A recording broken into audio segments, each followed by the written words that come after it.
Hello বন্ধুরা, আমি mamma's by page থেকে তোমাদের ছোট্ট শ্যাম্য বলছি। ভোরবেলা চেন্নাইতে পৌঁছে আমরা হোটেলে উঠে পড়লাম। তারপর আমরা ফ্রেশ হয়ে নাস্তা খেয়ে বের হয়ে পড়লাম হসপিটালে যাওয়ার জন্য। আমরা ওই দিন গিয়েছিলাম আরবি হসপিটালে। এখানে আমার কিছু চেক আপ করালাম, বাবাও কিছু চেক আপ করালো। করাতে করাতে বিকাল হয়ে গেল। তারপর আমরা খাওয়া দাওয়া করে একটু রেস্ট নিয়ে বের হয়ে পড়লাম আমাদের হোটেলের আশেপাশে কিছু মন্দির দেখার জন্য। আমরা যেখানে ছিলাম এখানে বেশ কয়েকটা মন্দির ছিল। মন্দির দেখা শেষ করে আমরা চলে গেলাম সিএসআই সেন্ট্রাল চার্চে। এটা পুরাতন বাস স্ট্যান্ডের কাছেই ছিল।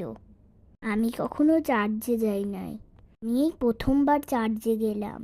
বেশ ভালোই লাগলো। তারপর একটু প্রার্থনাও করেছি। তারপর আমরা চার্চটা ঘুরিয়ে ঘুরিয়ে দেখলাম।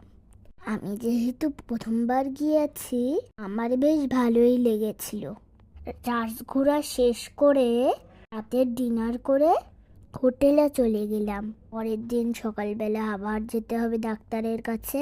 জার্নি করে এসেছিলাম তো বেশ টায়ার্ডও ছিলাম। আমার এই গলার মালাটা মন্দির থেকে পুরোহিত দিয়েছিল। আজকের মতো এই পর্যন্তই। ভালো থেকো সবাই, টাটা, বাই বাই।